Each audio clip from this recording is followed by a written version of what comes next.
Aujourd'hui, nous recevons le réalisateur du film Le Dilemme numérique et l'ancien attaché parlementaire de Michel Rivasi pour parler du prochain scandale sanitaire. C'est une véritable bombe.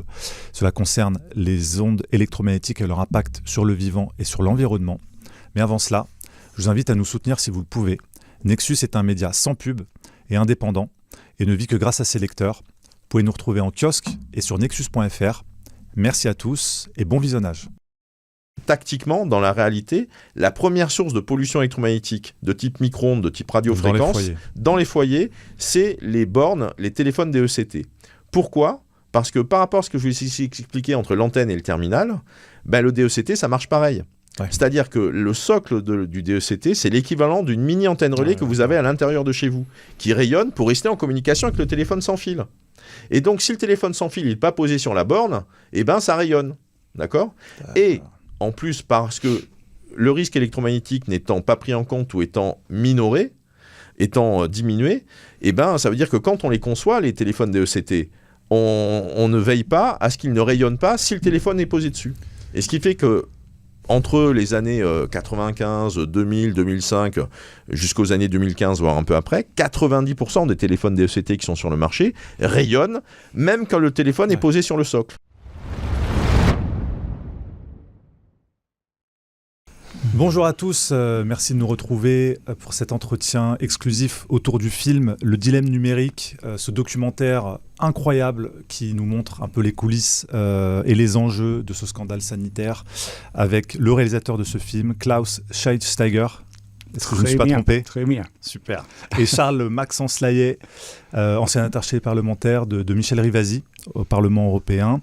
Toi, tu as participé via Michel à ce film qui était intervenante dans le film et Klaus, toi tu as réussi à interviewer un panel d'experts, de scientifiques sur ce sujet majeur qu'on connaît tous finalement, mais dont on ne connaît pas véritablement les enjeux sanitaires autour de l'impact des ondes sur le vivant et aussi sur l'environnement.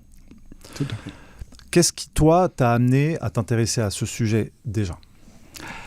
En fait, ça fait à peu près 20 ans que je suis tombé sur des gens électro-hypersensibles. Et je pensais que ça n'existait pas, je ne connaissais pas ce phénomène. Et je commençais quand même à faire un peu de recherche. Et j'ai trouvé des choses un peu bizarres. Il y avait un monsieur qui avait trouvé dans une étude en 1996 déjà des problèmes. Et ensuite, il a dit, il n'y a pas de problème. Il était établi à Genève, à la ONG. Et puis, depuis, ça m'intéressait beaucoup et je commençais à faire des recherches sur la science. Et voilà, je trouvais au début la chaîne France 2 et je pouvais réaliser mon premier film là-dessus qui s'appelle Portable en accusation. Ça, c'est en 2006. 2006. Ça date, hein. Voilà, déjà. 2006, c'était dans une émission qui s'appelle en France Infrarouge. C'était un 52 minutes. Et depuis, je n'ai jamais lâché le sujet. En tout cas, ce film-là, on ne le retrouvera pas à la télévision française. Ce film actuel, le Dilemme numérique, c'est-à-dire... il est en accès libre. Il est en accès libre. Là, on mettra le lien dans la description. Avec plaisir. On peut le retrouver sur YouTube. On mettra aussi le lien vers la page de ton film, Le Dilemme numérique. Pourquoi est-ce que tu as voulu le mettre en accès libre ? Parce que je pense que c'est très important et c'est devenu de plus en plus important d'un côté. Et à l'autre côté, notre média a beaucoup changé. Moi, je ne trouve plus les gens comme à l'époque, ce France 2. Maintenant, ce n'est pas la peine de même proposer un sujet comme ça parce que c'est influencé par les lobbies. Et il y a aussi des juristes, l'industrie est partout. Et donc, le thème en soi-même est mené par l'industrie. Donc, je pense que c'est quand même important, et plus que jamais important, que la science qui trouve de plus en plus des problèmes pour les consommateurs, qu'on peut le voir quelque part. Et donc, je fais ce film de quand même 90 minutes pour donner les informations d'autres que l'industrie nous donne. Alors chapeau, parce que c'est vrai qu'on est vraiment dans un angle mort médiatique là-dessus. On se doute quand même que voilà, il y a des effets sur la santé, mais on n'arrive pas à les quantifier. Nous, en tant que citoyens, on se pose toujours la question de quel est l'impact de ces outils-là sur notre santé. Bon, maintenant, on a compris qu'il faut plus trop le mettre à l'oreille. Donc, il y a encore ces histoires d'écouteurs à mettre. Mais en fait, on baigne tout le temps dans des ondes, partout. Bien sûr. C'est un énorme facteur de notre société, c'est clair. Et c'est de pire en pire quand on voit les enfants, par exemple. On a arrêté les études parce que les enfants, ils savaient plus d'arrêter d'utiliser le portable. Pour une étude, il fallut arrêter pendant 2 jours. C'était quasi pas possible. Pourquoi ? Parce que les jeunes, ils sont tellement addictés, on peut dire ça. Accros. Ouais. Et voilà, c'était vraiment, ils ont arrêté quelques études. Et c'est de pire en pire. Et donc ça aussi, je rentre ça dans mon film. Et heureusement, il y a encore des collègues qui me tiennent comme vous, comme Maxence, qui a fait quand même un sacré travail au Parlement européen avec Michel Rivasi, qu'on montre aussi un peu de ça dans mon film. Et puis, je suis très, très heureux qu'il y a encore un autre mouvement contre cet énorme pouvoir de l'industrie. Et nous avons également des solutions qu'on va trouver aussi dans ce film. Et c'est mené par un Français. Mais bon, on va discuter on en parlera après. Oui, et puis on abordera aussi avec Charles Maxence tout l'envers du décor au Parlement européen, parce que c'est une mine d'informations. Il va nous éclairer aussi sur ce qu'il a pu voir, ce qu'il a pu découvrir. Mais c'est vrai que j'ai été assez surpris. J'ai pas vu tout le film, j'ai vu quelques extraits et on en a parlé avant de faire cet entretien de tous les spécialistes que tu as pu interviewer aux États-Unis, en Italie. Alors, Georges Carlo, qui est un lanceur d'alerte aux États-Unis, Dr Beliaev, qui est directeur de l'Institut de recherche sur le cancer, Dr Melnik, qui était au sein du National Toxicology Programme aux États-Unis. Il y en a beaucoup d'autres, je ne les connaissais pas. Et surtout, cette chercheuse, Dr Bel Poggi. Ouais. Est-ce que tu peux nous en parler ? Est-ce qu'elle a été à l'initiative d'une étude qui a été réalisée pour l'Union européenne ? Est-ce que tu peux nous en dire un peu plus ? Et quels sont les éléments les plus importants que tu as pu apprendre à travers le travail de ces experts ? Parlons par exemple de l'Institut Ramazzini. La grande dame de la recherche sur le cancer, c'est la directrice Madame Fiorella Bel Poggi, qui est experte depuis 40 ans sur aussi, par exemple, les pesticides. Elle avait aussi, elle était invitée à Washington pour être témoin contre l'industrie. Elle avait trouvé des problèmes avec, par exemple, ce qu'on appelle le benzol.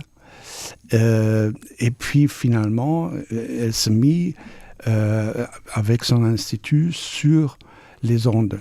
Et ils ont fait un énorme travail pendant quelques années avec 2886 rats et souris. Et puis, ils ont trouvé, des cancers du cœur même, etc., etc. Donc ça, c'est pas très bien vu, évidemment, par l'industrie. Et on essaie de la tuer, comme disait Madame Rivasi. Et puis, cette dame est très forte. Et elle est derrière elle une carrière de 40 ans, aussi bien dans des autres domaines de l'industrie, et c'est toujours quasiment la même histoire avec les ondes et puis le problème du cancer.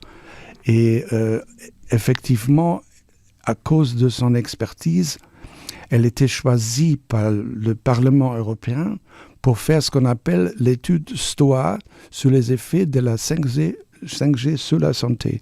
Et elle a pris 800 études du monde entier et elle a fait une analyses de ces 800 études qui sont là, mais qui ne sont pas publiques. Ouais. Et donc, c'était très important, mais bon, ça va être certainement Charles Maxence qui peut nous expliquer un peu plus de l'intérieur, à l'intérieur du Parlement. Ce qui se passait, c'est quand même quelque chose de très important, mais ça ne fait pas plaisir à l'industrie, c'est clair. Alors, l'étude s'appelle Effet de la 5G sur la santé, état actuel des connaissances sur les risques cancérogènes et reproductifs, développement lié à la 5G. Donc c'est sûr que ça ne va pas plaire à l'industrie. C'est quand même un sacré morceau. Il est en 2 parties. Et effectivement, donc ça date de juillet 2021. Il est en accès libre. On peut le retrouver sur Internet. Health Impact 5G. C'est ça. Enfin, ça s'appelle 5G on Health ou alors 5G on Environmental Impact. Il y a 2 études STOA, puisque c'est le nom du service ou c'est le nom du comité scientifique. C'est un peu l'équivalent de l'OPEX en France, l'Office parlementaire des choix scientifiques et technologiques, qui est une espèce de commission commune entre des gens du Sénat et des gens de l'Assemblée nationale et qui traite des technologies émergentes. Et donc, au sein du Parlement européen, il y a une commission parlementaire composée de députés qui viennent de différentes commissions, commission environnement, industrie, transport, etc. Et ça s'appelle STOA, pour ce côté un peu prospectif technologique. Donc c'est à leur initiative que cette étude a été lancée. C'est sous l'égide de STOA que l'étude a été commanditée, qu'elle a été lancée, qu'elle a été confiée à Fiorella Belpoggi et qu'elle a produit ces résultats-là. Donc, c'est une chercheuse en Italie, à Bologne, dans l'Institut Ramazzini. Voilà. Tout à fait, ouais. Donc l'histoire, c'est que avec Michel Rivasi, quand on commence à se remettre sur la 5G en 2019, on lève un lièvre au sein à travers le Parlement européen, à travers le travail de la députée européenne Michel Rivasi, avec laquelle moi je travaillais comme assistant parlementaire spécialisé à ses côtés sur les questions santé-environnement. Puis depuis longtemps, tu étais son attaché parlementaire. Oui, depuis 2009, je travaillais avec elle sur Bruxelles, et Michel et moi on se connaissait depuis 2005, puisqu'on a créé ensemble le CRIREM avec d'autres chercheurs, Pierre Leruse, Roger Santini, Catherine Gouillet, et voilà. Et donc avec Michel Rivasi, on s'est dit tiens, et si on créait un CRIRAD des ondes électromagnétiques, c'est-à-dire l'équivalent d'un centre de recherche sur la radioactivité que Michel Rivasi avait monté au lendemain de Tchernobyl, qui était un centre de recherche indépendant, citoyen, scientifique, qui continue à exister aujourd'hui, qui a une dizaine de salariés, etc., etc. Donc on se voit en mai 2005 et on se dit tiens, pourquoi on ne se ferait pas un CRIRAD des ondes ? Et Michel me dit qu'elle avait eu la même idée de son côté, on éclate de rire et puis on se dit faisons-le ensemble. Et c'est comme ça qu'on a lancé l'aventure du CRIREM, qui traite donc de l'information et de la recherche indépendante sur les rayonnements électromagnétiques. Le CRIREM, c'est avec 2 I, bien sûr. Et le CRIREM continue à exister aujourd'hui. C'est Catherine Gouillet, qui est physicienne, qui est présidente du CRIREM. Et le CRIREM fait des mesures indépendantes, des mesures qui sont opposables, qui sont sur un statut d'expert judiciaire, qui donc sont opposables dans le cadre de procès qu'il peut y avoir entre des riverains et des opérateurs d'antennes relais ou d'autres sources de pollution électromagnétique. Ces questions-là des ondes, tu les connais bien, Michel les maîtrisait bien. Bon, elle nous a quittés il y a quelques temps, elle est décédée. Oui, elle est partie il y a 1 an, grosso modo. Elle nous a quittés subitement le 29 novembre 2023. Et donc là, nous sommes en train de travailler à la mise en place d'un prix Michel Rivasi qui servira avec des lauréats annuels et qui donnera des coups de projecteur aux lanceurs d'alerte. Ça, c'est quelque chose qui va être annoncé officiellement avec les membres du jury, avec tout ce côté candidature, le 29 novembre prochain, donc d'ici quelques semaines. Alors, qu'est-ce qu'elle a pu découvrir dans son travail et qu'est-ce qu'elle a pu témoigner dans ce film, donc quelques semaines avant sa disparition, donc dans ce film, Le dilemme numérique? Alors, il y a 2 choses différentes. C'est que quand on est en 2019 et qu'on commence à s'intéresser à la 5G et surtout à la façon dont comment la législation européenne accompagne le déploiement de tous azimuts et à marche forcée de la 5G à l'échelle des différents pays européens, il faut avoir conscience qu'on est vraiment sur...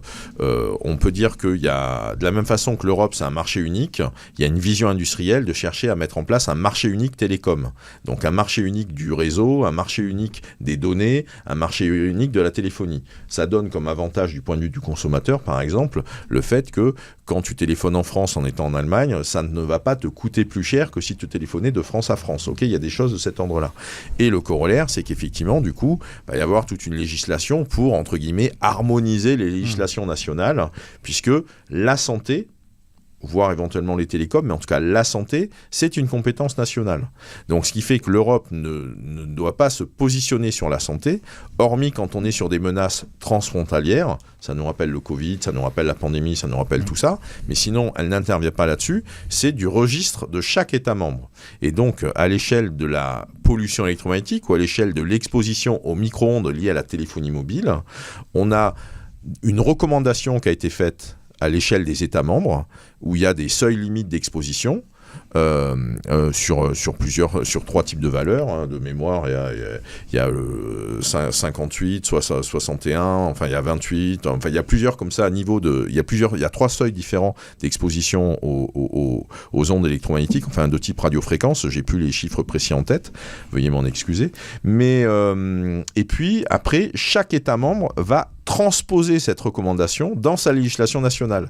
Et donc chaque État membre, la France l'a fait dans les derniers jours du gouvernement Jospin en 2002, etc., etc. Donc chaque pays ensuite, sur la base de cette recommandation européenne, ça n'est ni une directive ni un règlement, c'est une recommandation. Chaque État membre après le décline dans son pays. Et on a des pays européens qui ont choisi volontairement, à dessein, Belgique, Italie notamment, principalement, d'avoir des seuils limites d'exposition plus bas que ce qui avait pu être recommandé via la recommandation. Okay, ça, c'est un peu le contexte. On est libre de mieux faire. Ouais. Bien sûr, c'est le pouvoir ou le pouvoir de subsidiarité, quoi. On est vraiment sur ce truc-là. Donc, en 2019, on se penche sur la 5G. Et donc, les députés européens ont un levier d'action, un pouvoir qui est le fait de poser des questions. Ils vont poser des questions écrites, ils vont poser des questions orales. Et donc, du fait qu'ils posent des questions, il y a une obligation de réponse de la part de la Commission européenne. Donc ça peut mettre 3 semaines, ça peut mettre 1 mois et demi, mais il y a une obligation de réponse. On pourra avoir une réponse qui va être très tiède et inutilisable, mais il y a une obligation de réponse. Et donc, elle pose une question par rapport à la 5G qui sont où sont les études d'impact par rapport à la 5G ? Puisque par rapport à vu que dans le contexte européen, la 5G bénéficie d'un programme de financement, d'accompagnement. Ça, c'était décidé en 2014-2015. Et donc, quand on est en 2019-2020, on est avec un truc où il y a l'Europe met 500 millions d'euros sur la table pour accompagner, soutenir, développer la 5G. Et les industriels, c'est un partenariat public-privé qui s'appelle 5G PPP, pour partenariat public-privé. Et donc, via le 5G PPP, l'Europe met 500 millions sur la table et les industriels mettent l'équivalent de 500 millions en termes d'équipement, d'accompagnement, de matériel, de compétences, de jours hommes, etc., etc. Et donc, ça fait un programme en faveur du déploiement de la 5G, en faveur du développement de la 5G, de développement au sens développement commercial, implémentation. On n'est pas dans de la recherche et développement au début, on est dans une logique de développement, de diffusion et de déploiement à l'échelle des pays. Il y a 1 milliard d'euros sur la table. Et donc, Michel dit, écoutez, pour qu'il y ait 1 milliard d'euros, pour qu'il y ait du financement européen, les procédures, doit y avoir des études d'impact. Où sont les études d'impact ? Et on voit qu'il y a une étude d'impact technique, il y a éventuellement une étude d'impact un peu économique, elles sont un peu mélangées ensemble, mais il n'y a pas d'étude d'impact sur les vivants, alors qu'il doit y en avoir une. Étude sur l'effet environnemental et les effets biologiques. Il n'y en a pas. Et elle dit comment ça se fait ? Mais c'est une obligation, ça, qu'il y en ait une ? Oui, c'est une obligation au niveau des procédures européennes. Okay. Et donc, comment ça se fait qu'il n'y en a pas ? Et donc là, ça a fait le chat et à la souris et le jeu de ping-pong pendant toute l'année 2019 entre Michel et la Commission. On arrive en octobre 2019, puis janvier 2020, puis février 2020. Et là, janvier et février 2020, on commence à avoir d'autres chats à fouetter. Donc, la parenthèse s'arrête là-dessus. Mais en tout cas, nous, ce qui se passe à l'automne 2019, on est sur le nouveau mandat européen. Michel a été réélu en juin 2019, Michel Rivasi. Et donc là, on va taper à la porte du service STOA du Parlement européen et on leur propose, on leur dit, et si on se faisait une étude là-dessus, puisque la Commission n'a pas joué le jeu, que le Parlement européen s'en empare et que c'est le Parlement européen qui va faire sa propre étude d'impact, notamment biologique et environnementale, sur la 5G, vu que la Commission n'a pas joué le jeu. Et donc là, on nous explique comment se déroule la procédure. Et donc, Michel Rivasi propose au comité STOA qu'il y ait une étude sur ces sujets-là. c'est l'étude sur les effets de la 5G sur la santé et une étude sur les effets de la 5G sur l'environnement. Ça veut dire autant les micro-organismes que les insectes, que les plantes. Hein, on est vraiment sur ce truc-là. Et donc, alors que sur la question biologique, on est resté, on va dire, sur le niveau animal et humain. On est vraiment resté sur ces plans-là. Et donc, les collègues de Michel Rivasi, membres de la commission STOA, tout groupe politique confondu, disent « Banco, on y va, on le fait ». Et c'est comme ça que STOA a mis en chantier la production de cette étude. Et donc là, on est dans les premiers mois de 2020. L'étude a été publiée en juin 2021. Ouais. On est avec les premiers mois de 2020. Et donc, sur toute l'année 2020, entre le Covid, les confinements, les trucs, les machins, c'est là où, notamment Fiorella Bel-Poggi, les scientifiques qui ont été l'appel d'offres que fait le Parlement européen via STOA, les scientifiques qui sont sélectionnés se mettent au travail pour faire ces études qui ont donc été publiées en juin 2021. Donc sans ce travail de ces parlementaires, il n'y aurait pas eu ces études d'impact. Exactement. C'est des études qui résultent de demandes faites par des députés européens. Alors que donc, c'est une obligation, c'est quand même incroyable. Exactement. Et donc là, les députés européens, enfin, donc il y a Michel Rivasi, mais il y avait d'autres députés, d'autres groupes politiques qui tapent du poing sur la table, qui gueulent en disant mais comment ça se fait que la Commission européenne ne joue pas le jeu? Et donc à nous, députés, de pallier aux lacunes et aux carences de la Commission qui ne joue pas le jeu des règles du jeu qu'elle a elle-même posées en termes de procédure. D'autant qu'on a vu en France, bon, petite parenthèse, pendant le confinement, le premier confinement, qu'il y a eu une déréglementation de l'installation des antennes télécom, 5G, etc., où les municipalités ne devaient plus donner leur accord dans les procédures d'installation préalables, et donc les opérateurs ont pu comme ça, à foison, déployer ce que pouvait relater c'était une ordonnance. Cette ordonnance, c'était qu'ils avaient une obligation de déclaration, mais a posteriori. Exactement. Et pas avant. Mais ce qui se passe en France, nous, à l'échelle européenne et au sein du Parlement, puisqu'on avait sorti nos antennes, on était en veille sur ces sujets-là, ce qu'on a pu voir, c'est que ce mouvement d'enlever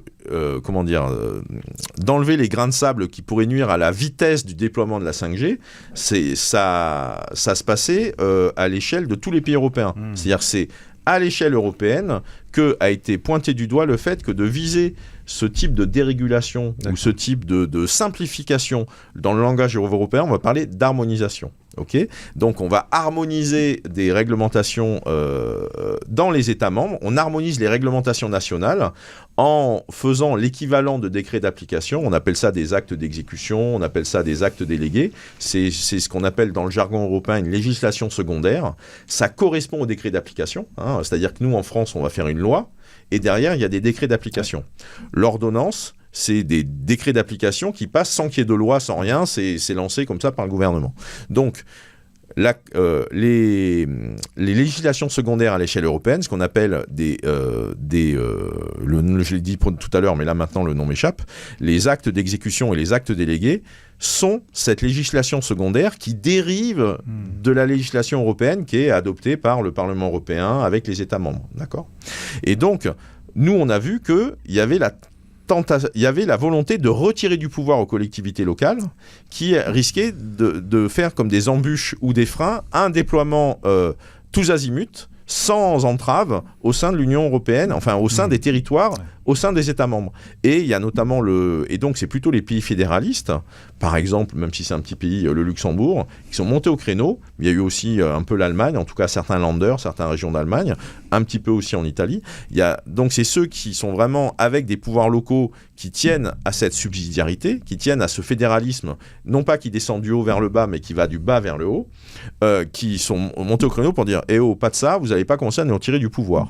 Et donc, ce qui fait que là, donc, après, on est dans une situation où c'est pas, on va dire, une espèce d'injonction qui arrive d'en haut, qui arrive via l'Europe, et où ça va se mettre comme ça en place dans les États membres, mais c'est plutôt une proposition qui est faite, et après, c'est les États membres qui choisissent de s'en emparer ou pas. Et en France, on a choisi de s'en emparer, puisque la France est plutôt un bon élève dans sa relation avec les lobbies télécoms. C'est vraiment digne d'un grand scandale, tout ça. Mais alors, cette étude d'impact, justement, après, je poserai la même question sur Maxence, mais Klaus, qu'est-ce que tu as pu découvrir dans les conclusions de cette étude ? De toute façon, ça c'est très clair. Il y a deux résultats les plus importants. C'est arrêter le 5G tout de suite. Et puis le deuxième, c'est informer les consommateurs. Et pourquoi d'une manière correcte. Parce que toi, tu ne sais pas que finalement d'où vient le problème. Parce que c'est caché, c'est toujours no problem, mais chaque quelques mois, tu vois dans les journaux qu'il n'y a pas de problème. Ce qui n'est pas juste. Et c'est ça le lobbyisme. C'est surtout aussi ce qu'elle dit, Madame Rivasi, dans le film, la science est prise par le lobby. Et ça, c'est notre situation actuelle. Et puis, c'est de pire en pire parce qu'on n'a jamais essayé d'arrêter le 5G.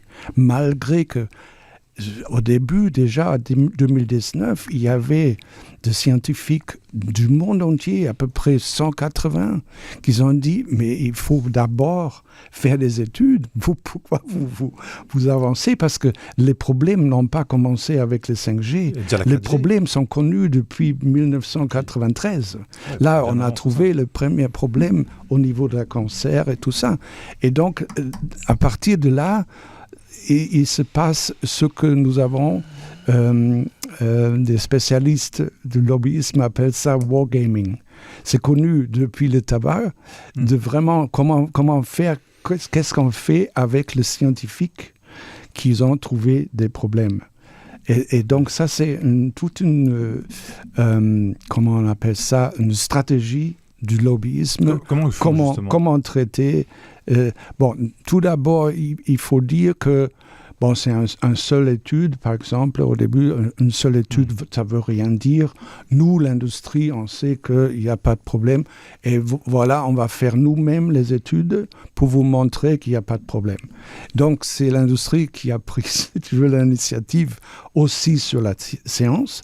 Et effectivement, en 1993, ils ont engagé un certain Dr. Carlo en États-Unis. On lui a donné 28,5 millions de dollars pour 6 ans pour faire la recherche, pour montrer qu'il n'y a pas de problème.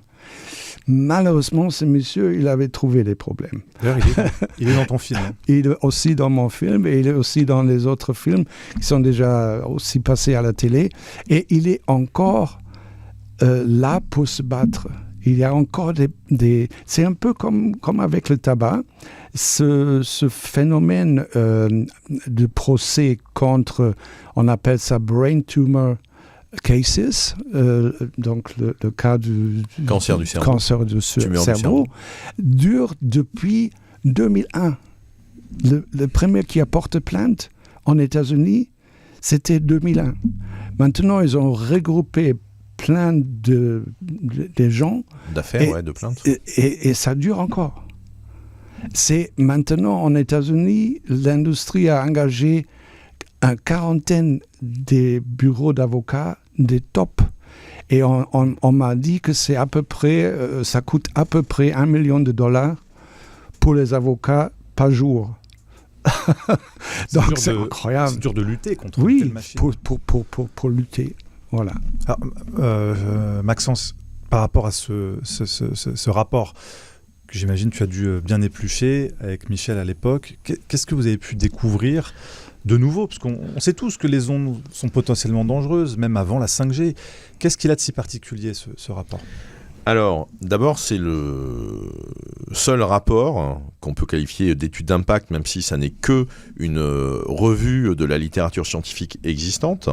Il n'y a pas de recherche expérimentale menée à l'intérieur, mais ça rassemble les résultats de recherches expérimentales qui ont été menées. C'est ce qu'on appelle une revue d'études, une review en anglais. Et donc, ce rapport, c'est... un des seuls rapports qui existent, enfin en l'occurrence à l'époque c'était le premier et le seul, depuis il y en a peut-être eu d'autres mais pas tant que ça quand même, sur la 5G au sein des institutions européennes. C'est la seule étude d'impact sur le vivant qui existe.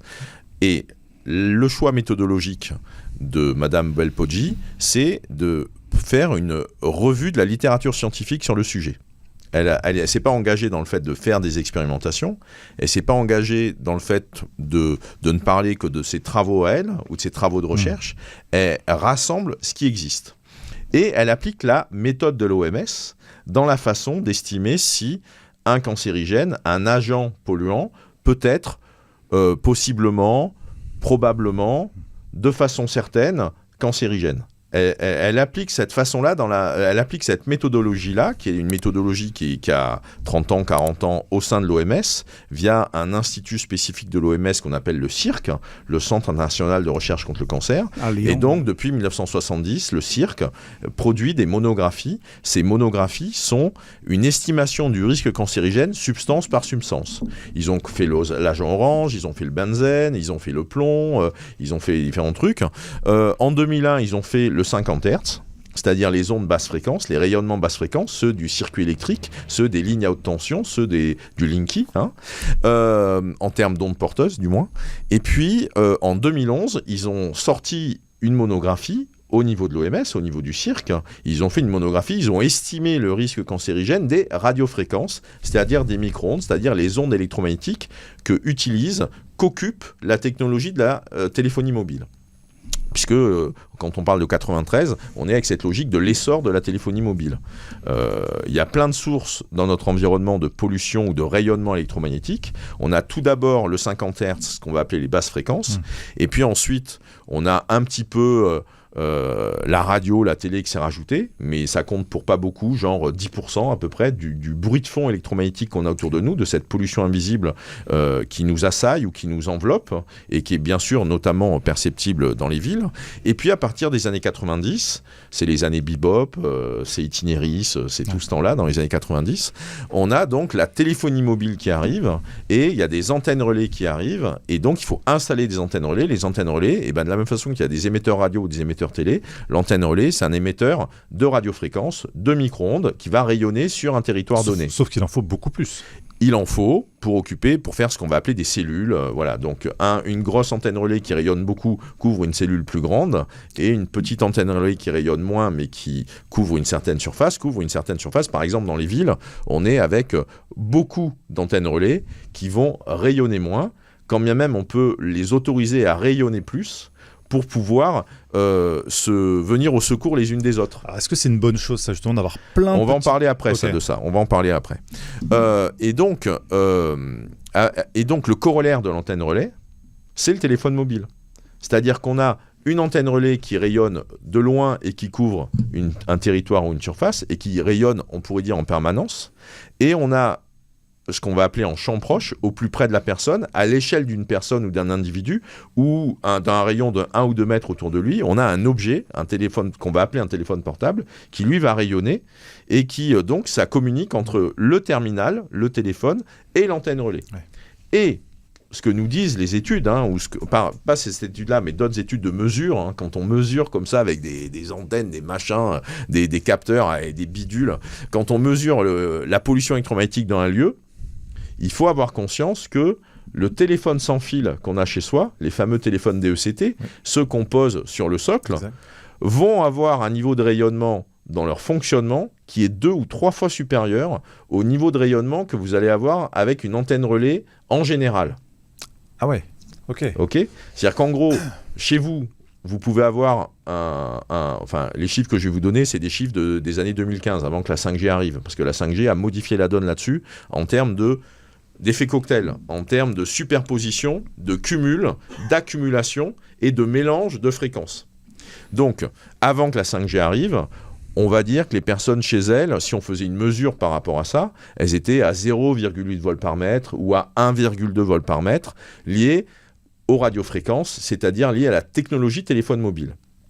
Et notamment, par exemple, du antenne relais. Mais quand on mesurait spécifiquement en étant à 1 mètre autour d'un socle DECT qui est présent dans un salon ou dans un couloir. Quand on approchait, on était à 2,6 volts par mètre autour du socle DECT, par exemple. Ça pouvait être bien plus élevé, mais c'est juste pour vous donner cet ordre de grandeur de 2 ou 3 fois plus élevé que ce qu'on mesurait par rapport à un bruit de fond lié à une antenne relais qui était lointain. Okay. Donc, ce qui fait que tactiquement, dans la réalité, la première source de pollution électromagnétique de type micro-ondes, de type radiofréquence, dans les foyers, c'est les bornes, les téléphones DECT. Pourquoi ? Parce que par rapport à ce que je vous ai expliqué entre l'antenne et le terminal, le DECT, ça marche pareil. Ouais. C'est-à-dire que le socle du DECT, c'est l'équivalent d'une mini-antenne relais que vous avez à l'intérieur de chez vous, qui rayonne pour rester en communication avec le téléphone sans fil. Et donc, si le téléphone sans fil n'est pas posé sur la borne, ça rayonne. D'accord ?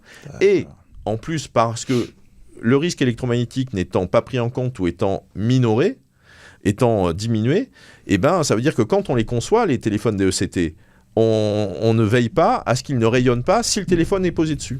Et ce qui fait que entre les années 95, 2000, 2005, jusqu'aux années 2015, voire un peu après, 90% des téléphones DECT qui sont sur le marché rayonnent, même quand le téléphone est posé sur le socle.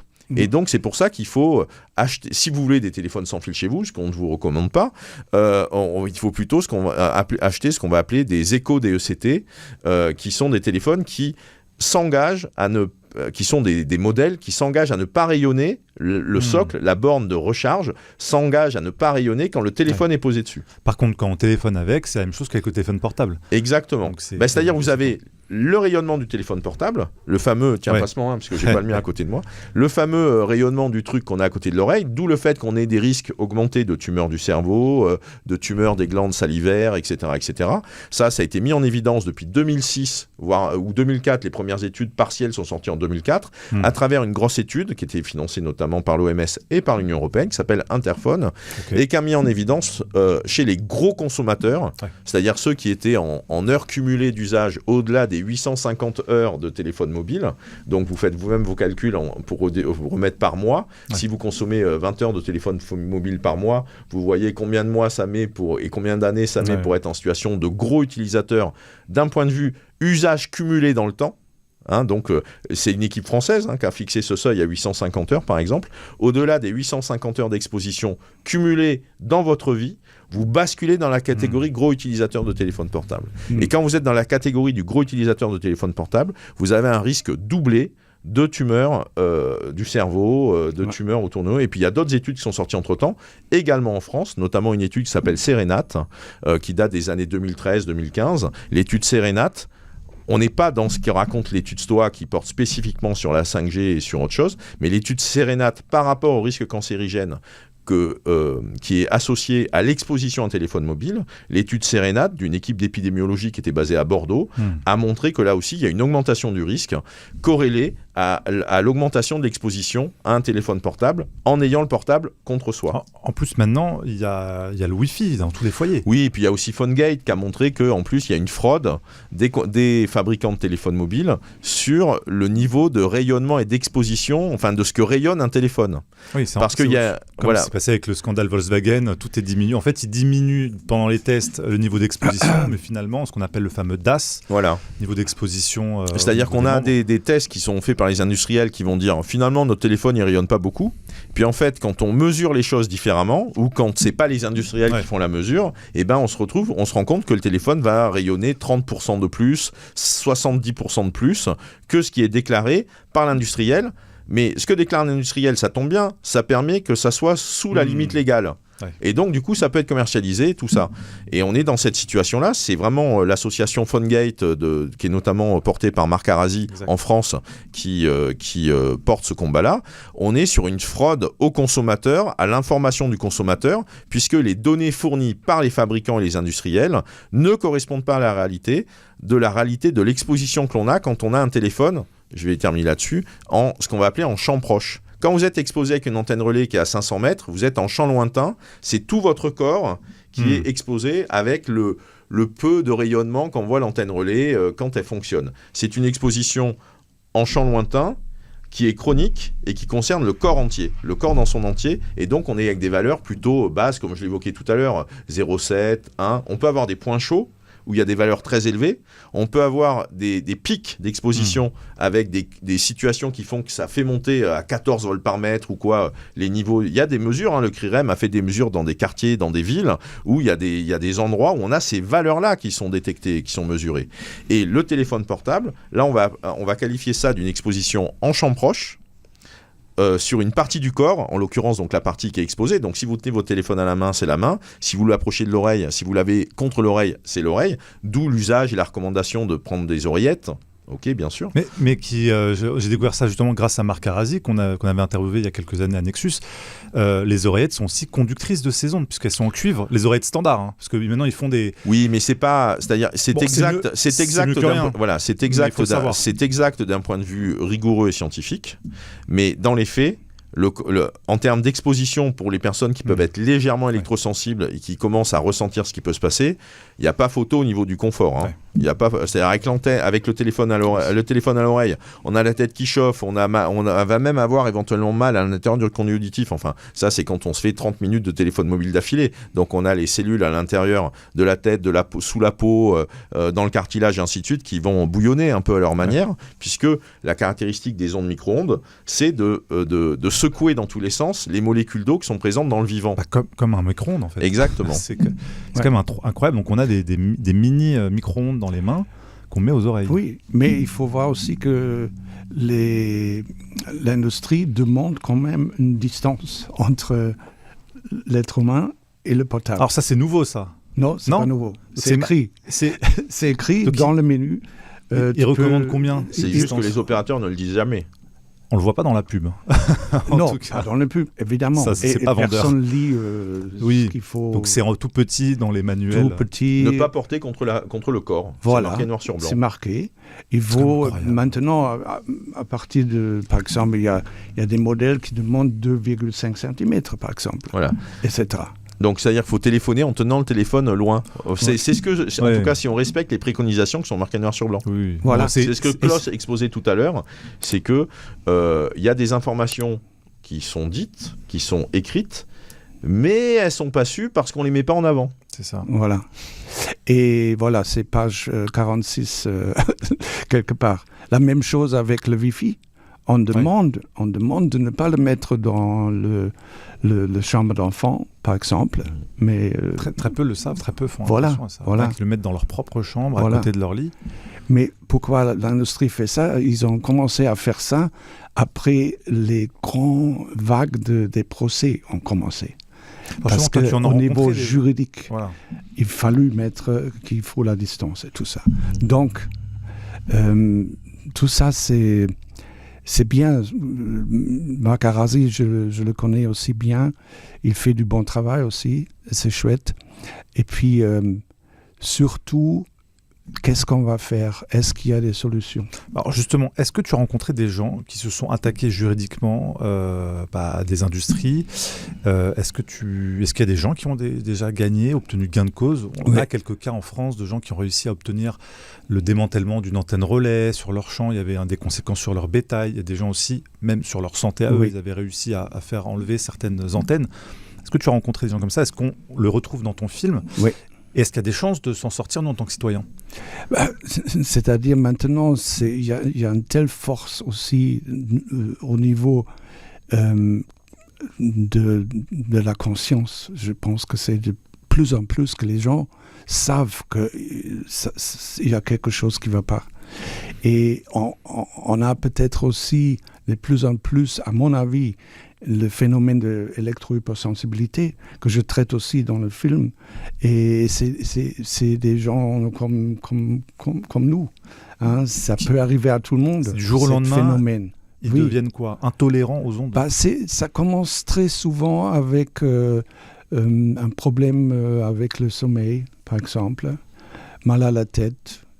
Et il y a aussi des gens qui commencent à sentir que la présence des antennes, par exemple, etc., etc. Nous, on a fait une étude que je montre aussi un petit peu dans ce film. On a pris des gens qui habitent à côté d'une antenne par rapport aux gens qui sont à 1 kilomètre de l'antenne dans les petites villes en Allemagne. Et on a vu clairement la différence. Surtout avec, par exemple, on a pris, et ça c'est la première fois, l'étude a été publiée il y a quelques semaines, qu'on a pris le sang des gens. Et 7 heures après, ça a été dans le laboratoire du professeur Beliaev.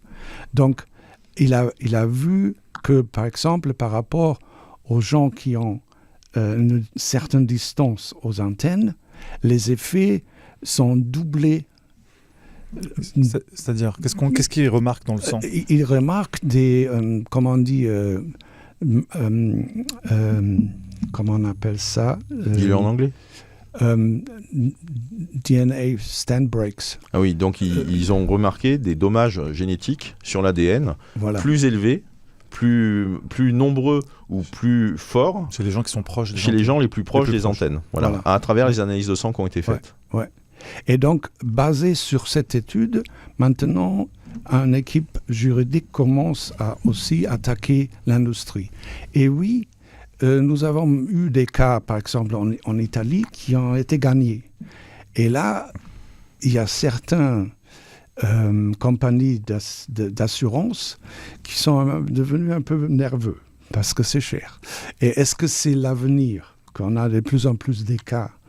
Et donc, il y a même maintenant les assurances qui financent les études pour être sûr. Mais il n'y a plus, en général, les assurances, les grosses assurances, ils ne font plus d'assurance sur les ondes. C'est pas possible. Mais les assureurs, par exemple, pour la santé, c'est autre chose. Donc, par exemple, je sais pas, en France, le système chez nous, c'est obligatoire. Si tu as un problème de la santé, obligatoirement, l'État prend en charge ce problème, etc., etc. Donc, l'assurance, ça va coûter très cher si on regarde ce qu'ils ont trouvé, le chercheur, et c'est de plus en plus qu'on a vraiment le rouge, l'alerte. Red flag. Alerte rouge. Alerte rouge. Ouais. Et ces gens qui, juste avant de revenir à Maxence, j'ai quelques questions aussi. En tout cas, sur l'électrosensibilité, je pourrais rajouter voilà, par rapport à la situation en France. Ouais. Justement, cette situation par rapport à l'électrosensibilité, des gens que tu as suivis pour ton film, et les solutions pour ces personnes-là, quelles sont-elles?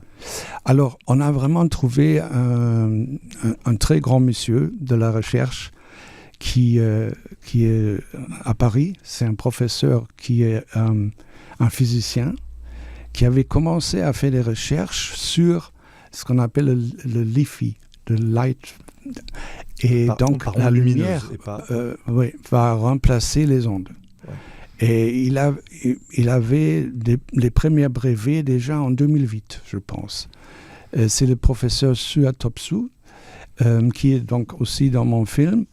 Et il avait fait des énormes progrès petit à petit. Il y avait même déjà, par exemple, un hôpital avec complètement sur le LiFi. En France? En France, c'était à Perpignan.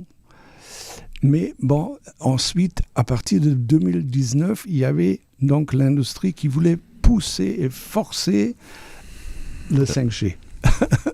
Et à partir de là, notre ami a eu des problèmes et des attaques même.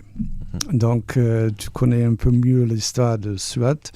En tout cas, Suat avait donc créé des startups, avait déposé des brevets. Et il était vraiment sur une logique de développement de produits innovants, high-tech, comme ça se passe d'habitude.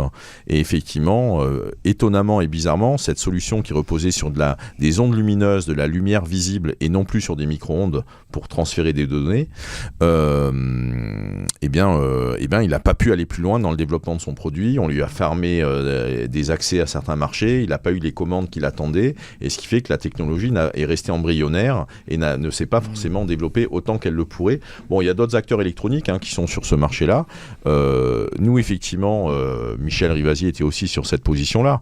Il faut bien comprendre que la société du gigabit ou la société de la connexion haut débit peut se dérouler sans exposition électromagnétique. C'est-à-dire qu'on peut, ça n'oblige pas qu'on soit avec des micro-ondes et du sans-fil partout. On n'est pas obligé de tout interdire et d'arrêter la connexion. Ça n'a rien à voir. C'est-à-dire qu'on peut choisir une infrastructure qui repose sur de la fibre optique, sur des câbles, sur de la lumière visible, des ondes lumineuses visibles, mais pas sur des micro-ondes. Il y a un rapport qui a été fait en Suisse en 2019 de mémoire, où ils ont exploré 5 scénarios différents de déploiement de la 5G. Ils ont exploré 5 scénarios. Le scénario, on va dire business as usual, tel que ça se déroule en général, tel que les opérateurs le font. Et ils ont exploré notamment, donc, parmi les 5, 3 scénarios qui sont des scénarios qui, seuil par seuil, exploraient une exposition de plus en plus limitée, en étant même, pour le 5e scénario, dans des seuils limites d'exposition les plus drastiques, de façon à limiter le risque le plus fort possible. Au niveau du sans-fil. Et on peut déployer la 5G en respectant ce seuil d'exposition à minima. Sauf que ça va mettre 5 fois plus de temps et que ça va coûter 10 fois plus cher. Donc les opérateurs ne sont pas d'accord avec ça. Mais si on raisonne du point de vue de la société, si on raisonne du point de vue de l'économie, éventuellement du point de vue même des politiques, avoir la mise en place d'une technologie qui limite les risques pour la santé, qui limite les risques sur l'environnement, les plantes, les abeilles et patins et couffins, qui crée de l'emploi pendant 5 fois plus longtemps, et qui donc injecte de la richesse. Ce qui est vu comme des coûts par les opérateurs téléphoniques, c'est de la richesse pour les autres acteurs économiques à qui on va demander des prestations. Okay, donc ça veut dire que c'est du PIB, c'est de la croissance économique qui est derrière le fait d'adopter une stratégie de déploiement à moindre émissions électromagnétiques. Technologiquement, c'est possible. Il manque une volonté politique et éventuellement une volonté d'acteurs économiques qui disent « ça, c'est un marché qui m'intéresse, c'est un marché qui est profitable, c'est un marché qui a un super taux de croissance et au lieu qu'on fasse appel à des sous-traitants pendant 2 ans pour déployer de la 5G, en fait, on en a pour 10 ans, mais effectivement, c'est toute la société qui en bénéficie et ça vous donne de l'emploi garanti pendant 5, 6, 7 ans. Et ça évite des problèmes sanitaires très graves. Et ça évite en plus des problèmes sanitaires. Okay, donc il faut bien comprendre qu'on peut avoir du haut débit. Oui. Et on peut l'avoir sans la pollution électromagnétique. C'est uniquement des choix technologiques. Qu'est-ce qu'il faut faire ? C'est le LiFi la solution ? Est-ce qu'il y a d'autres solutions ? Le LiFi fait partie du cocktail de solutions. Ce serait quoi d'autre ? Moi, je suis sur la question des ondes électromagnétiques et de l'impact sur le vivant depuis 1999 à peu près. Je suis rentré sur le sujet via la médecine électromagnétique. Donc, ce qui fait que pour ma part, mes 2-3 premières années où j'ai enquêté sur le sujet, où je suis allé explorer les études scientifiques qui existent sur le sujet, c'était des ondes qui font du bien. Donc, premièrement, la science sait que les ondes ont un effet sur la santé, et il se trouve que depuis les années 50, on sait utiliser des ondes pour réparer des tissus, accélérer la cicatrisation de la peau, consolider des fractures osseuses ouvertes. Il y a plein de bénéfices thérapeutiques de l'emploi, de l'exposition à des ondes électromagnétiques particulières, certains niveaux de puissance, certains types de fréquences. Tout ça est dans la littérature scientifique, tout ça est publié par des travaux universitaires, et il y a même, depuis les années 70, quantité d'appareils, les kinés en utilisent certains, la médecine esthétique en utilise d'autres, qui reposent sur ces procédés-là, qui ont fait l'objet de brevets qui ont été déposés 10 ans plus tôt, par exemple, et on a des appareils commercialisés qui permettent de faire de la médecine électromagnétique. Et donc, moi, c'est à partir de 2003-2004 que j'ai commencé à être sur la pollution électromagnétique, et que j'ai découvert le discours des industriels qui était de dire à l'époque, ça n'est plus le cas aujourd'hui, à l'époque, non, il n'y a pas d'effet des ondes sur la santé. Mais parce qu'en fait, ils voulaient éviter des procès. Oui. Ils voulaient éviter d'être attaqués en justice par rapport à ça. Moi, je ne suis pas aussi optimiste que Klaus par rapport aux questions légales ou juridiques, parce qu'en fait, nous, ce qu'on a vu en France, suite au Grenelle des ondes qui s'est mis en place entre 2009, 2010, 2011, où c'était donc une grande cause nationale avec des discussions pendant 6 mois entre les pouvoirs publics, les opérateurs, les industriels et les associations. La montagne a accouché d'une souris. Le Grenelle des ondes s'est mis en place parce que des riverains et des associations commençaient à gagner des procès. Donc les opérateurs télécoms, les industriels sont allés pleurnicher et du coup les pouvoirs publics ont mis en place ce rituel de concertation, mais qui s'est traduit dans les faits par le fait qu'on a changé la législation, on a retiré du pouvoir aux collectivités locales et on a commencé à enlever comme ça des couches de protection des citoyens par rapport à des développements au sens des déploiements de technologies. Okay, donc, ce qu'on voit, c'est que quand la loi protège, on change la loi pour qu'elle ne protège plus. On a eu un cas encore il y a 1 an à peu près par rapport aux métabolites, aux résidus de pesticides qui étaient présents dans de l'eau potable, notamment dans les communes. On a un rapport qui fuite, c'est le cas de le dire, qui nous dit on a des seuils de métabolites, on a une eau potable, une eau publique qui est saturée, enfin qui a des taux de métabolites, de résidus de pesticides très importants, plus que ce que ça devrait au niveau de population, de bassins de population, de villages, de territoires, de régions et ainsi de suite. Et donc ce qu'on a fait, c'est qu'en fait on a changé les seuils d'alerte, comme ça il n'y a plus d'alerte qui apparaît dans les analyses. pratique. Voilà, donc la réalité continue avec des polluants qui sont là et qui diffusent dans l'environnement de façon invisible, qui nous imprègnent, qui nous imbibent. Et en plus, d'un point de vue effet cocktail encore plus global, on peut imaginer que les ondes électromagnétiques interagissent avec les molécules chimiques et potentialisent éventuellement leur toxicité. Ça fait partie des effets cocktails, c'est-à-dire qu'on n'a pas que des effets cocktails onde avec onde, on a aussi des effets cocktails chimie avec chimie, et donc on a des effets cocktails chimie avec onde. Ok, la santé environnementale, c'est ça. Et c'était ça qui nous portait avec Michel Rivasi, d'un point de vue passion, dans la façon de s'intéresser à tous ces dossiers-là, que ça concerne les pesticides avec Monsanto et le glyphosate, que ça concerne le mercure dentaire, que ça concerne bien entendu les ondes électromagnétiques. Est-ce que maintenant le Parlement européen est orphelin sans Michel Rivasi? Je ne peux pas dire. Michel s'inscrivait dans une famille politique qui est celle des Verts, qui l'ont pas ménagé par rapport à des postures, enfin des positions publiques qu'elle pouvait avoir, qui étaient donc très critiques par rapport à des innovations technologiques et notamment en particulier des vaccins ARN qui ont été utilisés dans le cadre du Covid, puisqu'on était typiquement dans une technologie. On l'a vécu de l'intérieur, nous, au Parlement européen. En juillet 2020, des dérogations législatives ont été adoptées par le Parlement pour que ces innovations technologiques à base de génome modifié, d'ARN modifié, on est sur des remèdes médicaments de type OGM, puissent être mis sur le marché sans qu'on fasse les études d'impact, on est toujours avec cette même méthodologie, exactement, donc elles puissent être mises sur le marché parce que situation d'urgence, parce que ci, parce que ça, en se dispensant des études d'impact que la législation prévoit. Est-ce que Klaus, toi est-ce qu'on pourrait se dire que le poids des lobbies est le premier obstacle à, on va dire, une bonne connaissance scientifique et une bonne utilisation technologique? Tout à fait, oui. Je pense que... Mais ce qui est très intéressant, et c'est peut-être pour cela que je suis un peu plus optimiste, c'est actuellement en États-Unis, on attaque ce qu'on appelle le média social, social media. Et on l'attaque par l'État. Il y a 42 États qui sont attaqués vraiment plein. Qui attaquent les plateformes, qui attaquent les GAFAM. Oui. C'est des administrations au niveau des États américains qui ont pris la décision d'attaquer les GAFAM par rapport aux impacts et aux dommages qu'ils ont sur le fonctionnement du cerveau et les compétences de lecture et le développement des enfants. Ouais. Et ça, c'est ce qu'on raconte dans le dossier enfants et écran là, que j'ai préparé pour Nexus dans le numéro qui paraît là avec les premiers jours de novembre. Numéro 155, d'ailleurs, que je rappelle pour ceux qui veulent, il sera en kiosque d'ici quelques jours. Il est déjà en kiosque.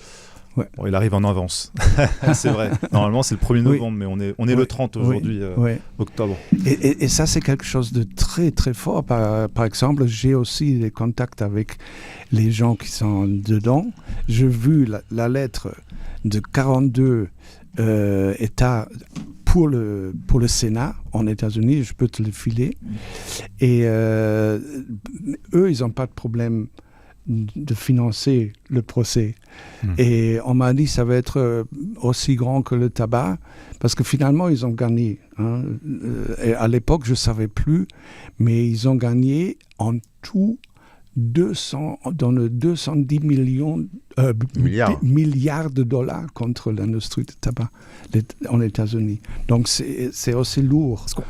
Pour vous, on est dans le même niveau de scandale. Oui, comme disait Maxence, on ne voit pas les ondes, mais on voit ce que ça fait avec nos enfants. Peut-être même plus, parce que il y a eu le tabagisme passif qui impacte les gens qui ne fument pas, mais on est tous impactés sur le tabac. Il y a un recul d'à peu près 75 ans. Puisque c'est avec les années 50, c'est à peu près en 43-46 qu'on a les premières études qui sortent quant au fait que le tabac serait un facteur de cancer. C'est en 52-53 qu'on a cette première réunion de coalition des fabricants de tabac qui disent « Ok, on a des études scientifiques qui sortent pour montrer que notre produit est un risque, est un danger pour la santé publique. Donc, quelle stratégie on va adopter pour éviter ce risque-là » Et c'est là où ils commencent à mettre en place le b.a.-ba de la méthode des lobbies industriels pour désamorcer les risques liés à des études scientifiques qui viendraient montrer qu'ils ont une responsabilité. Donc il y a tactique qu'évoquait Klaus tout à l'heure, qui est le fait de dire « Oh, il n'y a qu'une seule étude, il en faut plus ». Et nous, les industriels, on est tout à fait OK pour les faire pour vous, parce qu'on est au service de la collectivité. Voilà. Une autre façon de voir le problème, c'est effectivement et l'étude de il y a énormément de départements universitaires en Angleterre, aux États-Unis, en Europe, qui, parce qu'avec l'Angleterre, je suis obligé de le dire ainsi aujourd'hui, dans l'Union européenne, qui font un travail d'analyse des pratiques et des stratégies et de l'histoire du lobby du tabac et comment ils ont influencé les décisions de politique publique en matière de santé publique. Et donc, par exemple, on sait que, et ça c'est incroyable à imaginer, et pourtant c'est comme ça que ça s'est passé, on a en France une journaliste qui s'appelle Stéphane Aurel, qui a sorti plusieurs bouquins, c'est une spécialiste du décryptage des stratégies de lobbying scientifiques de la part des industriels chimicaux, tabacaux, perturbateurs endocriniens, etc., etc. Elle a fait un bouquin par exemple qui s'appelle Lobbytomie, qui raconte comment les institutions européennes ont été complètement manipulés, blousés sur la question des perturbateurs endocriniens et comment cette toile d'araignée, ce lobby, cette stratégie d'influence s'est organisée. D'accord ? Étape par étape, acteur par acteur, elle démonte tout le système. Pourquoi, comment ? Parce qu'elle a eu des tops en interne au sein de la commission qui lui ont expliqué ce qui s'est déroulé et qui ont montré les étapes, parce que la question des perturbateurs endocriniens à l'échelle de la législation européenne, on avait une DG, une direction générale au sein de la Commission européenne qui était pour que ce qui compte, c'est que l'industrie, elle se développe, que l'économie se fasse, on ne va pas commencer à brider les choses. Et on avait une autre direction générale qui, au niveau de sa mission, se préoccupait de l'impact à long terme, se préoccupait des conséquences néfastes sur l'environnement, dans les rivières, les poissons et ainsi de suite, des perturbateurs endocriniens. Et donc, il y a eu combat d'influence au sein de la Commission européenne, mais c'est celle qui était du côté de l'argent qui a gagné, et ce qui fait qu'on n'a toujours pas de législation européenne contraignante sur la question des perturbateurs endocriniens. Je reviens en arrière sur l'exemple que je vais vous partager parce qu'il est incroyablement éclairant. Et ça, c'est donc l'histoire du lobby du tabac qui nous l'apprend, les analyses qui ont été faites, c'est qu'ils ont choisi de mettre en place un institut de recherche dont la mission était de mettre en évidence les facteurs qui causaient le cancer. Et donc, quand il y avait des études qui sortaient d'universités qui n'avaient rien à voir avec les industriels du tabac, qui disaient « le tabac a une incidence, tel produit chimique, tel additif chimique présent dans le tabac a une part de responsabilité, ça augmente le risque de cancer ». En parallèle, il y avait donc des études, je vais dire un peu n'importe quoi, mais il y avait des études que pouvait sortir cet institut de recherche qui disait en fait, c'est de consommer du citron qui va être source de cancer. Ok, c'est-à-dire qu'ils n'étaient pas en train de bidonner les chiffres, ils n'étaient pas en train de faire de fausses études, ils faisaient de vraies études, mais qui permettaient par diversion de regarder ailleurs, et ce qui permettait d'avoir un discours en disant on dit qu'il y a le tabac, mais il n'y a pas que le tabac comme facteur de cancer. Voilà. Et c'était des vraies études. Et c'est la même stratégie aujourd'hui sur les ondes ? Oui. Bien sûr. On peut le dire. Absolument. Ils ont bien appris les choses. Il y a un film de Hollywood qui s'appelle Thank You for Smoking. Je ne sais pas si vous connaissez.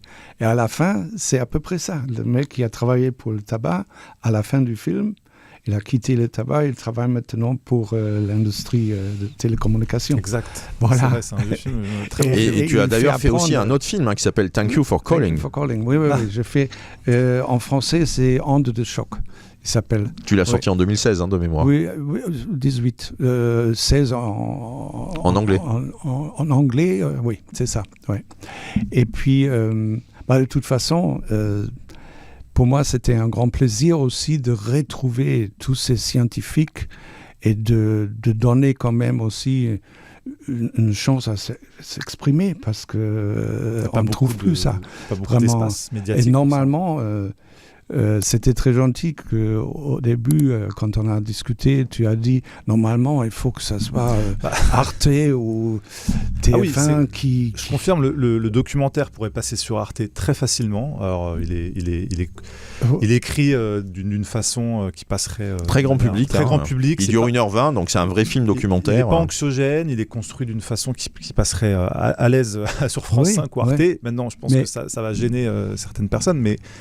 En tant que citoyen, avant d'être journaliste, j'ai envie d'alerter mes concitoyens, les gens, sur ces dangers-là. Bon, on utilise ces outils-là, mais autant le faire un peu en conscience. Il y a le fait de le faire en conscience, et il y a le fait d'avoir des politiques publiques et une législation qui désamorcent les risques. Ça n'est pas le cas aujourd'hui. Et c'est même, on pourrait même dire ça, enfin pardon, mais à mes yeux, ça s'aggrave. Pourquoi ? Parce qu'on l'a évoqué quand on parlait pour la France, mais moi j'ai souligné que le mouvement était en fait similaire à l'échelle des autres pays de l'Union européenne, dans le fait, toujours pareil, d'assouplir la législation à travers le fait d'harmoniser les législations et donc d'enlever... Il y a eu des études qui ont été faites au sein de la Commission européenne, c'est des études qu'on avait avec Michel Rivasi, qu'on utilisait, où ils ont listé les différents verrous législatifs qu'il pouvait y avoir pays par pays et au niveau des télécoms, et qui pouvaient nuire et donc entraîner des retards par rapport à un calendrier de déploiement de la 5G. Ça pouvait nuire à l'installation de la 5G et au déploiement de la 5G dans les pays européens, et donc nuire à un plan, un objectif, un programme, qui est celui que, à tel trimestre de telle année, on doit en être à 40% ou à 70% des pays qui sont couverts. Et donc, ils avaient fait une étude 2 ans avant, 3 ans avant, pour lister pays par pays, législation par législation, les obstacles potentiels et les verrous qui auraient pu exister par rapport pour éviter que le plan se déroule sans accroc. Mais est-ce qu'on aurait pu rester à la 4G ? Déjà dans nos utilisations, c'est largement suffisant.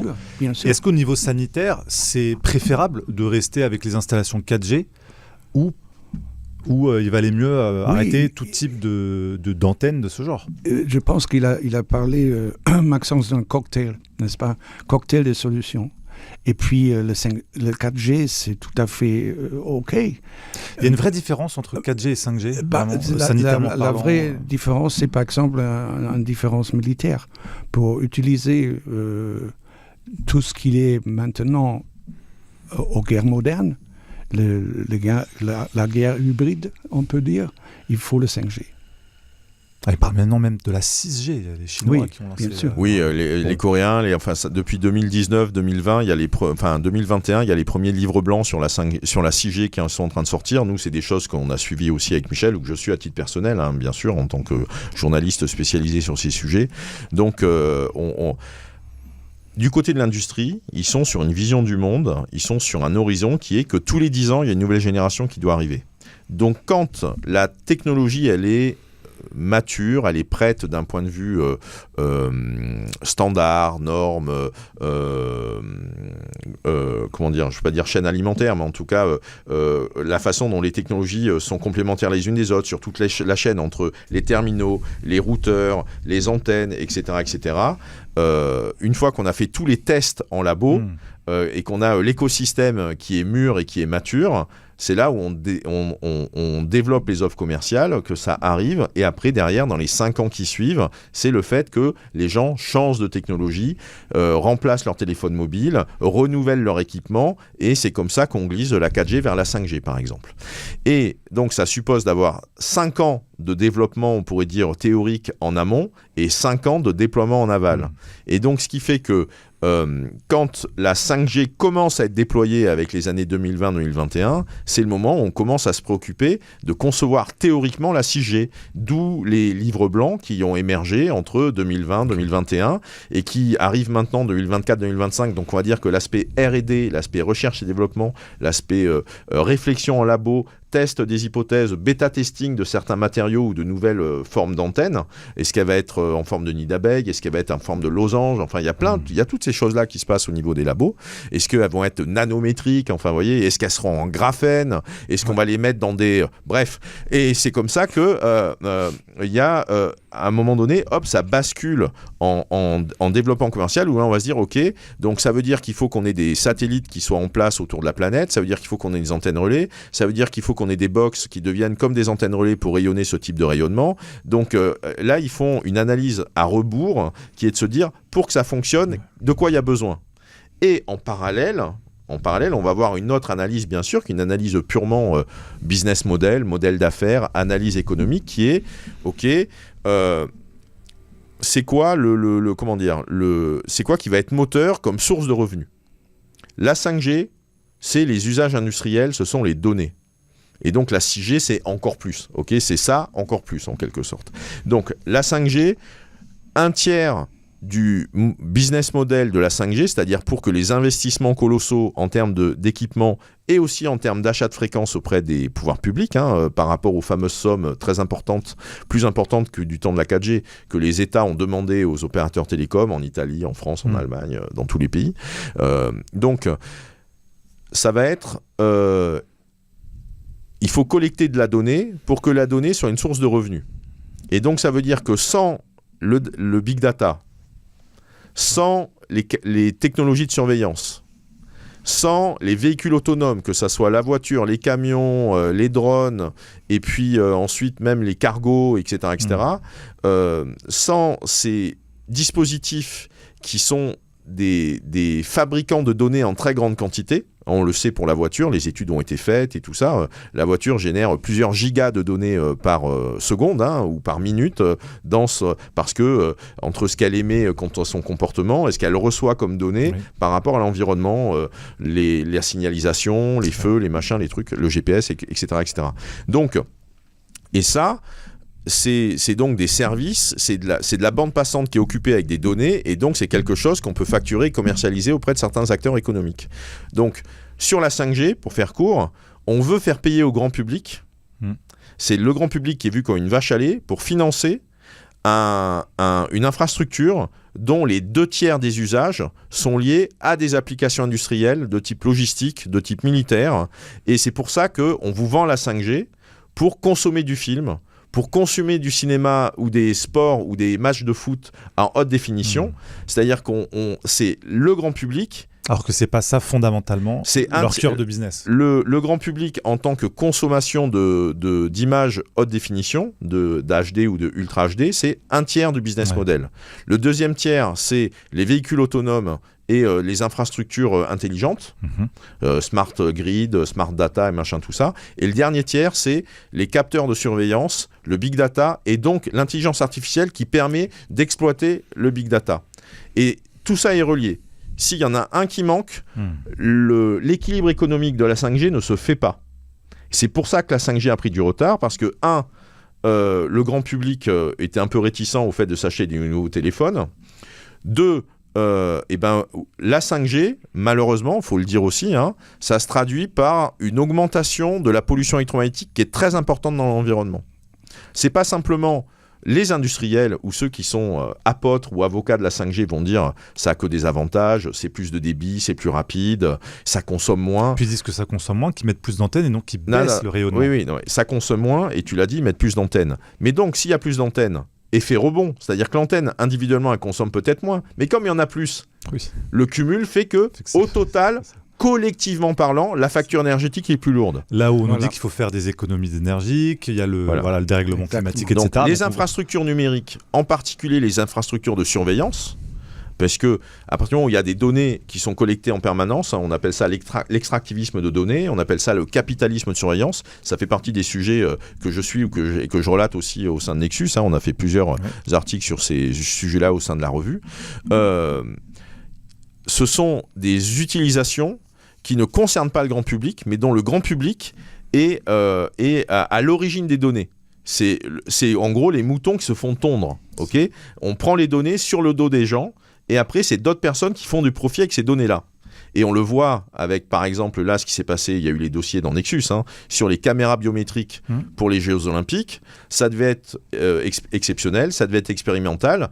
Maintenant, il est question de ne pas les retirer. Exactement. Une autre affaire qui est moins connue et qui est tout aussi gravissime, c'est que on parle de vidéosurveillance, donc on commence à se dire « Ah bah oui, les caméras intelligentes, ah bah oui, l'intelligence artificielle ». Ça fait 3 ans qu'à Orléans est testé l'audiosurveillance. L'audiosurveillance, c'est des micros dans les lampadaires qui réagissent en fonction des sons qu'ils entendent. Et ça, une association comme la Quadrature du Net est montée au créneau pour dire, parce que ça se passe en toute illégalité. Il n'y a aucun cadre légaux en France qui utilise cette... Qui a installé ça ? C'est la mairie d'Orléans, Serge Grouard, le maire d'Orléans, qui a mis ça en place. Et donc, on a des ONG, notamment la Quadrature du Net, qui sont montées au créneau pour dire « Vous n'avez pas le droit de faire ça, puisque premièrement, vous le faites hors cadre légal, il n'y a aucun cadre légal là-dessus, et donc rien ne vous autorise à le faire. » Mais la mairie d'Orléans a dit je fais ce que je veux, et de toute façon, c'est une expérimentation, et donc je m'autorise, je me fais mon bon d'autorisation tout seul, je m'auto-autorise à le faire, parce que je suis en train de faire une expérimentation. Dans quel objectif, Mais de la surveillance, oui, mais sécurité. C'est-à-dire que ça permet d'entendre des attroupements. Vous savez, on a tous un petit téléphone mobile. Si on a un smartphone, on a tous un téléphone où on va lui dire « Allô Siri, est-ce que tu veux me dire quelque chose ?» Pour que le téléphone entende qu'on dise « Allô Siri », ça veut dire qu'il écoute en permanence. Bien sûr. Donc l'audiosurveillance est déjà de toute façon banalisée d'un point de vue technologique à travers tous les smartphones.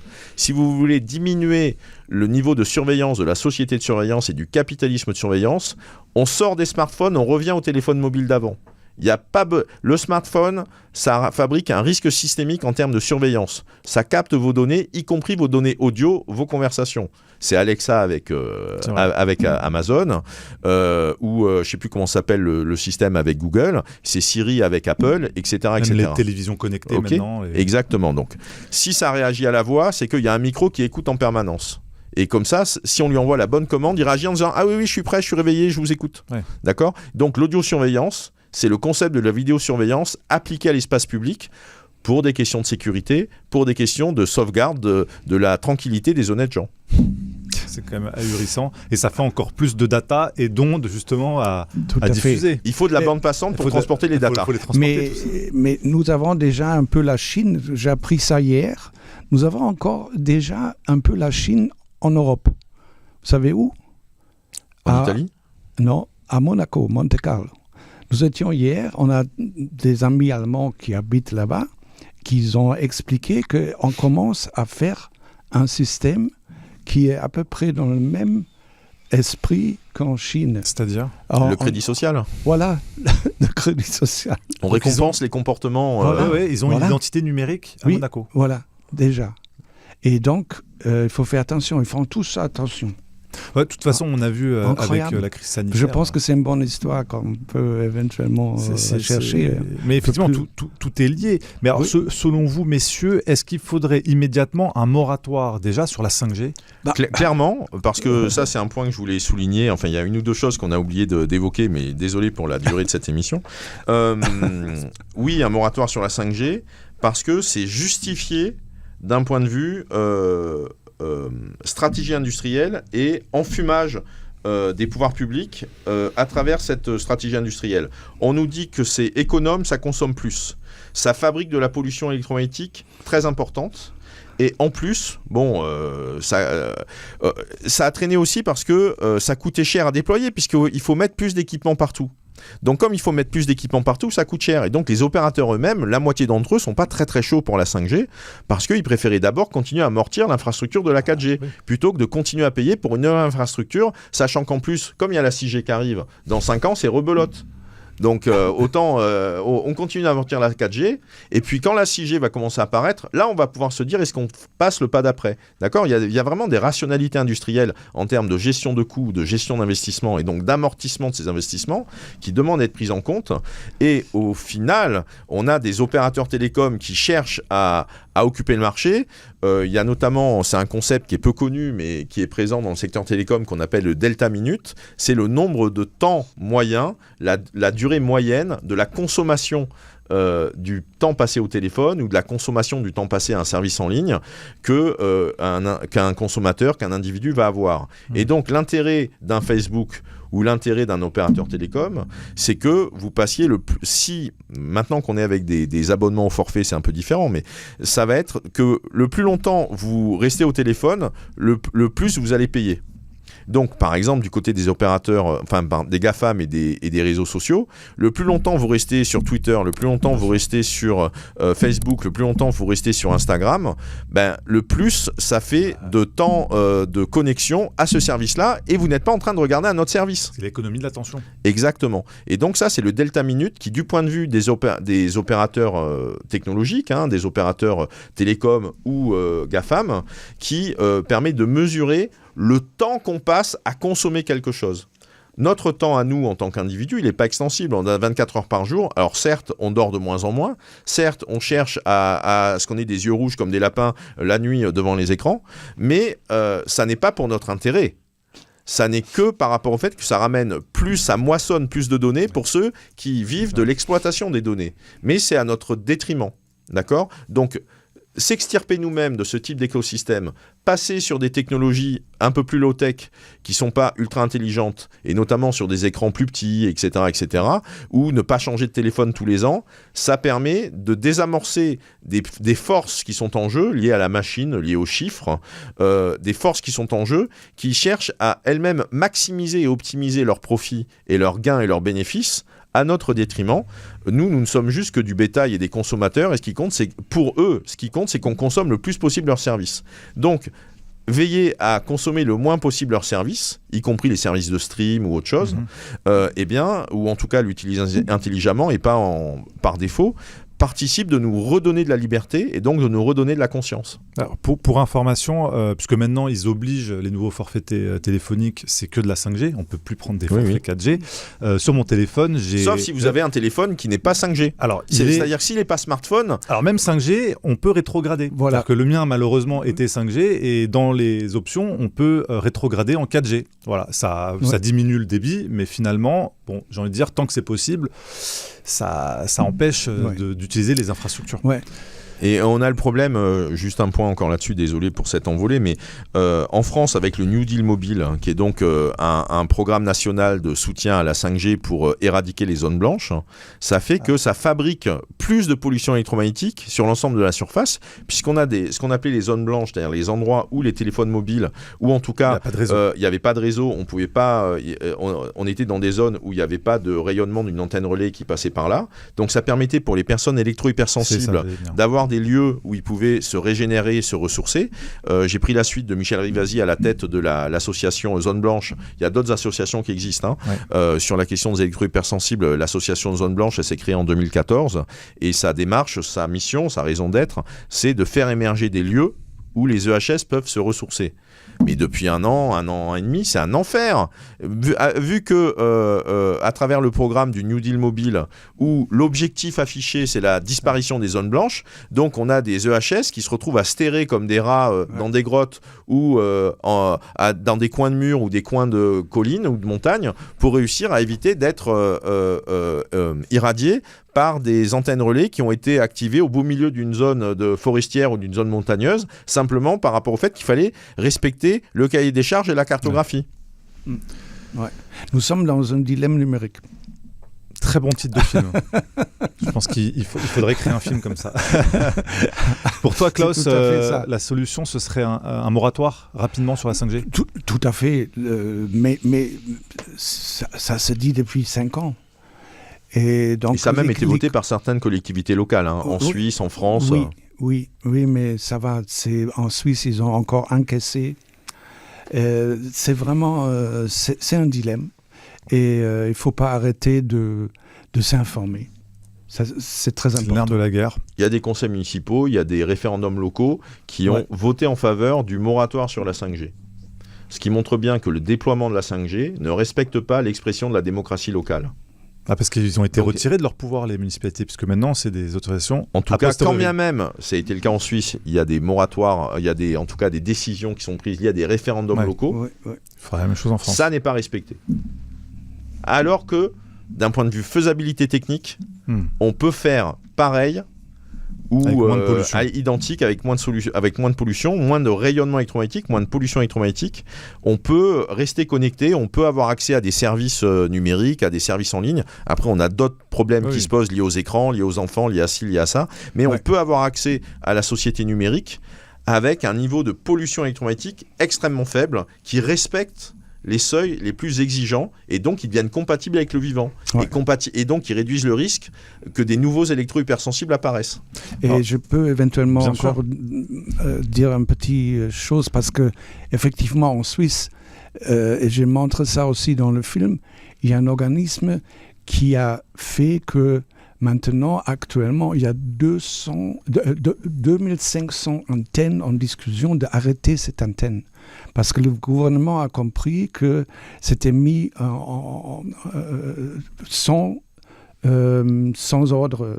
Sans concertation, sans autorisation. Sans autorisation. Et voilà, ils se sont bien battus. Et maintenant, même à l'intérieur, cet organisme est très efficace, mais ça va être mis dans un coin de la politique de droite. Ça, c'est très bien. Je ne sais pas si ça existe aussi en France, mais par exemple, quand tu es... alarmiste. Oui, alarmiste, tu es très vite quelqu'un de droite. Conservateur. D'extrême droite. C'est ça. Fasciste. Et la gauche progressiste, comme si la technologie était progrès. Le solutionnisme. Et ça aussi, c'est n'importe quoi. On a la même chose aussi. Ici. Et vous avez la même chose. Et on parle aussi un petit peu dans le film. Mais même de temps en temps, moi, je suis attaqué. Mais 99% des gens qui ont vu le film ont dit c'est bon, c'est important. Et merci donc aussi pour être invité là, parmi vous. C'est tout naturel, c'est des sujets qui nous passionnent malheureusement, mais qui nous intéressent énormément et qui sont très peu abordés. D'ailleurs, on a mis un documentaire aussi, nous, en accès libre, sur la dictature numérique. Donc là, c'est pas sur les conséquences sanitaires, mais plus sur les risques liés à l'identité numérique. C'est sur notre chaîne YouTube. Et on a aussi interviewé Patrick Jolan il y a quelques semaines sur cette question-là et sur les solutions possibles. Mais j'invite vraiment tous ceux qui nous écoutaient là à aller regarder ce film, donc Le Dilemme numérique, sur YouTube. Je mettrai le lien dans la description. Oui, puis la version française est disponible depuis 4 mois, quoi. C'est ça. Très bien traduite, très bien filmée, franchement, montage et l'écriture. Et c'était, qui plus est, le dernier film auquel Michel Rivasi a participé au témoignage et aux prises de parole à l'intérieur. Ouais.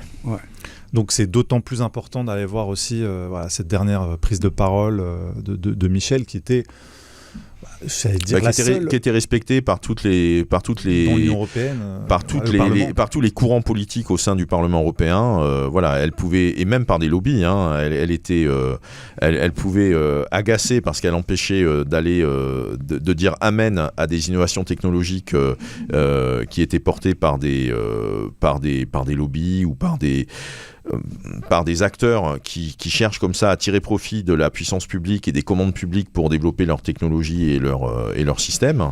Mais pour autant, des personnes qui travaillent aujourd'hui dans le secteur des pesticides ou dans le secteur des perturbateurs endocriniens, après-demain, elles peuvent être intoxiquées au mercure et donc du coup, elles allaient se retrouver à partager les alertes de Michel Rivasi sur la question du mercure dentaire, où ça a mis 10 ans, 12 ans pour qu'on arrive à sortir à l'échelle européenne du mercure dentaire, uniquement parce que c'était en Allemagne qu'il y avait des résistances au niveau des dentistes et des remboursements pour changer de méthode. Tous les autres pays européens étaient prêts à y aller, c'était du côté de l'Allemagne que ça traînait. Voilà. Il faut le boulot acharné de politiques tels que Michel était et de citoyens et de réalisateurs comme toi et Charles Maxence aussi, sur tout ce boulot que vous abattez pour pouvoir informer les citoyens. En tout cas, messieurs, merci beaucoup pour cette heure et presque et demie passée autour de ce sujet majeur et de ton film, Le Dilemme numérique. J'espère qu'il pourra toucher le plus de monde possible. Il est en accès libre, donc n'hésitez pas, partagez-le sans modération. Et j'espère pouvoir vous recevoir bientôt. Merci Marc pour ton invitation. Merci Marc. À bientôt. J'espère que cette vidéo vous a plu. N'hésitez pas à nous soutenir si vous le pouvez. Nexus est un média indépendant et sans publicité. Nous sommes en kiosque et disponibles sur nexus.fr. Merci et à bientôt.